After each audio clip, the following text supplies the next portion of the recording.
عرفات میں فَمِنَ النَّاسِ مَن يَقُولُ رَبَّنَا آتِنَا فِي الدُّنْيَا وَمَا لَهُ فِي الْآخِرَةِ مِنْ خَلَاقٍ۔ یہ قسم یہ ہے کہ لوگوں میں کچھ لوگ وہ ہیں جو یوں دعا کرتے ہیں کہ اللہ جو دینا ہے وہ سب یہی دے دے، دنیا ہی بنا دے،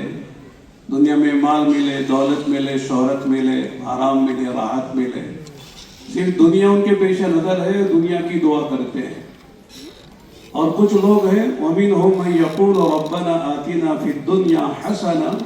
وَفِي الْآخِرَةِ حَسَنَةً وَقِنَا عَذَابَ النَّارِ۔ فرمایا کہ کچھ خوش نصیب بندے و بندیاں اللہ کے وہ ہیں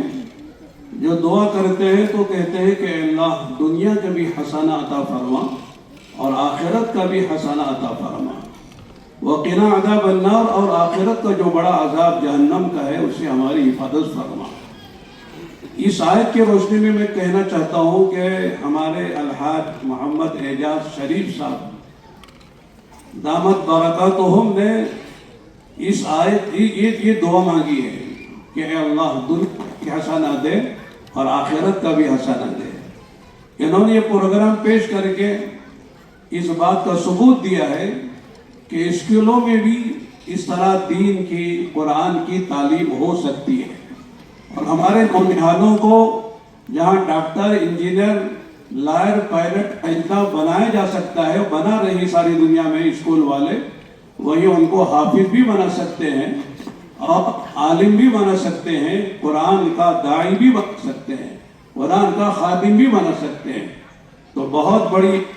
محنت، بہت بڑی انہوں نے ایک اچھی مثال قائم کی ہے۔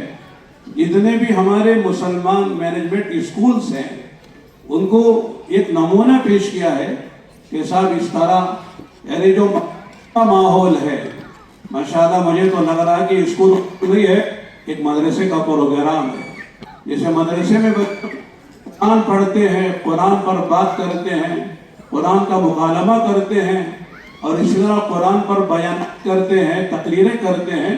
بالکل ان کا ظاہر بھی ان کا باطن بھی ماشاءاللہ اس کا شاہد ہے کہ یہ پروگرام صرف یہ ہے یعنی اسکول کا ہے، بلکہ ماشاءاللہ یہ پروگرام ایک مدرسے کا ہے۔ تو گویا کہ انہوں نے یہ بات بتائی ہے کہ قدیم و جدید کو جمع کر سکتے ہیں، عصری تعلیم کو اور دینی تعلیم کو جمع کر سکتے ہیں۔ تو میں نے دیکھا کہ 44 طلبہ میں ماشاءاللہ 7ویں، 8ویں، 9ویں، 10ویں اور جو ہے پی یو سی کے جو بچے ہیں ماشاءاللہ، فرسٹ پی یو سی، سیکنڈ پی یو سی، یہ 5 کلاس کے بچوں نے ماشاءاللہ حفظ قرآن ختم کیا ہے۔ تو معلوم یہ ہوتا ہے جیسے حدیث میں آتا ہے کہ الناس معادن کمعادن الذهب والفضة خیارکم خیارکم فی الجاہلیہ۔ فرمایا کہ لوگوں کی مثال ایسی ہے جیسے زمین کی کانیں ہوتی ہیں، کہیں سونا چھپا ہوا ہے، کہیں چاندی چھپی ہوئی ہے۔ فرماتے اس طرح لوگوں کے اندر صلاحیتیں ہیں،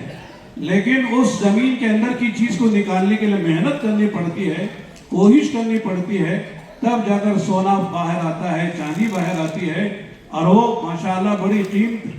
بڑی بڑی قیمتوں میں اس کو خریدا جاتا ہے۔ اس طرح ان بچوں میں بڑی بڑی صلاحیتیں ہیں ماشاءاللہ۔ آپ نے محنت کر کے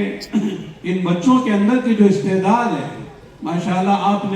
میں نے دیکھا ہے ان کی جو مسجد سبحان، اس میں بھی ہم مہینے میں ایک مرتبہ جاتے ہیں جمعے کے لیے۔ ماشاءاللہ انہوں نے ہر چیز میں